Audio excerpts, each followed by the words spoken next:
తూర్పుగోదావరి జిల్లాలో మరోసారి చిరుతపులి బీభత్సాన్ని సృష్టించింది. ముమ్మిడివరం మండలం బలుసుల్లంకలో ఉదయం తోటలోకని వెళ్లిన ఇద్దరిపై పులి దాడి చేసింది. దాడి తరువాత చిరుత అరటి తోటలు నక్కింది. దీంతో స్థానికులు భయాందోళన చెందుతున్నారు. ఈ నెల 5వ తేదీన ఫారెస్ట్ అధికారుల ట్రాప్ నుంచి పులి తప్పించుకుంది. 9 రోజుల తరువాత ముమ్మిడివరం మండలంలో ప్రత్యక్షమైంది.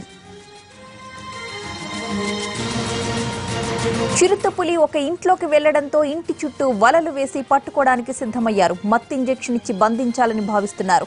మత్తు ఇంజెక్షన్ ఇచ్చే అధికారుల కోసం ఎదురు చూస్తున్నారు.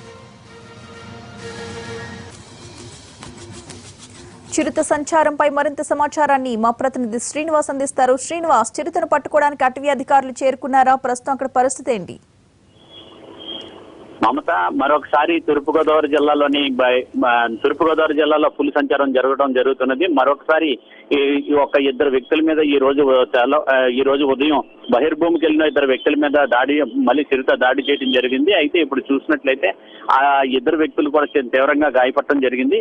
అయితే ఈ నెల 4వ తారీఖున చిరుత తూర్పుగోదావరి జిల్లా ఆత్రేయపురం మండలం అంకంపాలెం దగ్గర ఈ చిరుత ప్రవేశించడం జరిగింది. ఆ రోజు చిరుతను పట్టుకోవడానికి ప్రయత్నించినప్పటికీ కూడా చెట్టు మీద ఉన్నది. అయితే ఉన్నప్పటికీ అటవీ శాఖ అధికారులు కానీ పోలీసులు కానీ తీవ్రంగా ప్రయత్నించి రాత్రి లైట్లు ఆర్పివేయడంతో అది అక్కడి నుంచి కనిపించకుండా పోవడం జరిగింది. అయితే అప్పుడు తప్పుపోయిన చిరుత అప్పుడు మళ్ళీ ఇప్పుడు ముమ్మిడివరం దగ్గర ఇప్పుడు ప్రత్యక్షం అవడం జరిగింది ఈ రోజు. అయితే ఈ రోజు ఉదయం వాళ్ళ బహిర్భూమికి వెళ్ళిన సమయంలోని ఈ చిరుత ఒక్కసారిగా వాళ్ళ మీద పడి దాడి చేయడం జరిగింది. అందులో ఇద్దరు వ్యక్తులు గాయపడ్డారు. వాళ్ళిద్దరిని కూడా స్థానిక హాస్పిటల్లో జాయిన్ చేసి వాళ్ళకి వైద్య పరీక్షలు అందించడం జరుగుతున్నది. అయితే ఇప్పుడు చూసినట్లయితే అక్కడ మొత్తం ఆ ఊరు గ్రామ ప్రజలందరూ కూడా గత 10 రోజులుగా భయాందోళనకు గురి కావడం జరుగుతుంది. ఒక్కసారిగా చిరుత ప్రత్యక్షం అయ్యేటప్పటికీ మొత్తం జనం అంతా కూడా ఆ చిరుతను వెంబడించడం మొదలు పెట్టారు. పొలాల్లోంచి చెట్లు తోటల్లోంచి కూడా కొబ్బరి తోటల నుంచి వాటిలోంచి కూడా దాన్ని పరిగెట్టించడంతో ఒక స్థానికంగా బలుసులంక అని చెప్పి ఒక గ్రామం ఉన్నది. ఆ గ్రామంలోని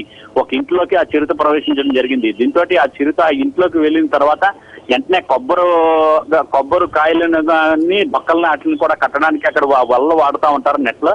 ఆ వలనంతా కూడా ఆ ఇంటి చుట్టూరు కూడా వేయటం జరిగింది. మొత్తం ఇల్లు అంతా కూడా ఆ వలలతో కప్పివేసి అది చిరుత బయటకు రాకుండా వీళ్ళందరూ కూడా కర్రలతోటి అక్కడ కూర్చొని కాసుకొని మొత్తం గ్రామస్తులంతా కూడా చుట్టుపక్కల గ్రామాలందరూ ప్రజలు కూడా ఈ విషయం తెలిసి అక్కడ చేరుకుని వాళ్ళందరూ కూడా కర్రలతో కాసుకొని కూర్చుంటం జరిగింది. ఒకవేళ చిరుత దాడి చేసి లోపల నుంచి మళ్ళీ బయటకు వచ్చినట్లయితే దాని మీద కర్రలతో దాడి చేయడానికి వీళ్ళందరూ కూడా సిద్ధంగా ఉన్నారు. మరో పక్కన అటవీ శాఖ అధికారులకి వెంటనే ఈ సమాచారాన్ని కూడా అందించడం జరిగింది. అయితే దాంతో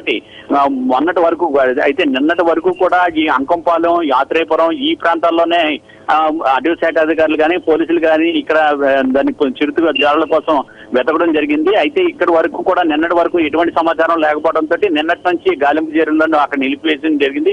ఈ రోజు మరొకసారి ప్రత్యక్షం అవడంతో మళ్ళీ ఇప్పుడు అధికారులందరూ కూడా వెనక్కి తిరిగి మళ్ళీ ముమ్మిడివరం రావడం కూడా జరుగుతున్నది. అయితే మరో కొద్ది సేపట్లో అటవీ శాఖ అధికారులు కూడా ఘటనా స్థలానికి చేరుకునే పరిస్థితులు ఉన్నాయి. అక్కడ అధికారులు చేరుకున్న తర్వాత విశాఖపట్నం నుంచి వచ్చే అటవీ శాఖ ఈ పులులను చిరుతలను పట్టుకునే ఒక వైద్య అధికారిని కూడా అక్కడ తీసుకురావడం జరుగుతున్నది. వాళ్ళు మత్తు ఇంజెక్షన్ తోటి దాని మీద దాడి చేసి తర్వాత దాన్ని మత్తు ఇచ్చిన తర్వాత దాన్ని పట్టుకుని మళ్ళీ తీసుకుని వెళ్ళే జూకు తరలించే పరిస్థితులు కనబడుతున్నాయి. అయితే మొన్న అందరూ కూడా అటవీ శాఖ అధికారులు ఒక నిర్లక్ష్యంగా వ్యవహరించడం వల్ల చెట్టు మీద ఉన్న చిరుత త్రూట్లో తప్పిపోయిందని చెప్పేసి వీళ్ళందరూ స్థానికులందరూ కూడా ఆ రోజు అటవీ శాఖ అధికారుల మీద ఆగ్రహం వ్యక్తం చేయడం జరిగింది. దాంతో కునుకులేని రాత్రులు గడిపిన ప్రజలందరూ కూడా ఆగ్రహంతో ఉన్నారు. అయితే ఇప్పుడు మట్టికి అటవీ శాఖ అధికారులు ఖచ్చితంగా ఆ చిరుతను పట్టుకుని బంధించే వరకు కూడా వదిలిపెట్టే పరిస్థితి లేదని చెప్పి వాళ్ళందరూ కూడా అక్కడ కర్రలతో కాచుకుని ఒకవేళ చిరుత బయటకు వచ్చినా కూడా దాని మీద దాడి చేసే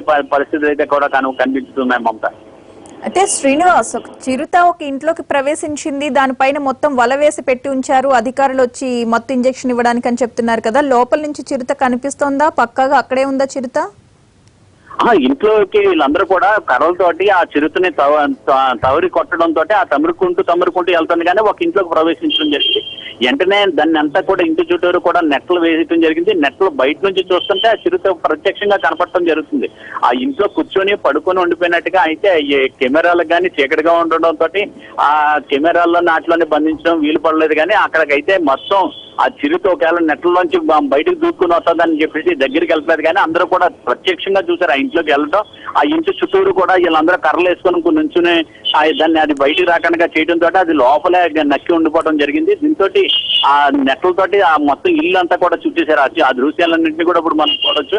ఆ నెట్ మొత్తం అన్ని కొబ్బరి నెట్లు అనమాట. ఇవన్నీ ఈ నెట్లతోటే మొత్తం ఇంటి చుట్టూరు కూడా కట్టివేసి అది బయటికి రాకుండా వాళ్ళందరూ కూడా బయట ఇంకా ఇప్పుడు అందరూ కూడా గ్రామస్తులు అందరూ కూడా కర్రలతో నుంచుని దాన్ని మీద దాడి చేయడానికి కూడా సిద్ధంగా ఉండటం కూడా జరుగుతుంది. మమత, ఎంతసేపట్లో చేరుకుంటారు అధికారులు శ్రీనివాస్ అక్కడికి? అధికారులు అయితే విశాఖపట్నం నుంచి బయలుదేరినట్టుగా మనకు సమాచారం ఉన్నది. అయితే 10 గంటల సమయంలో వాళ్ళ అధికారులు అక్కడికి సమాచారం రావడంతో అక్కడ బయలుదేరారు. మరో పక్కన కాకినాడ నుంచి కూడా అటవీ శాఖ అధికారులు, అలాగే గోకవరం నుంచి కూడా అటవీ శాఖ అధికారులు అందరూ కూడా సిబ్బంది అందరూ అంతా కూడా అక్కడ బయలుదేరడం కూడా జరిగింది. అయితే ఇక్కడ ఉన్న వాళ్ళు అయితే ఈ కాకినాడ ఈ గోకవరం ప్రాంతంలో ఉన్న వాళ్ళు అయితే మరికొద్ది సేపట్లో అక్కడికి ఘటనా స్థలానికి చేరుకునే అవకాశం ఉంటుంది. అయితే విశాఖపట్నంలోని జూ నుంచి రావాల్సిన అధికారుల మట్టికి రావడానికి ఇంకా 2 గంటల సమయం పట్టే అవకాశం కూడా ఉంటుంది. రైట్.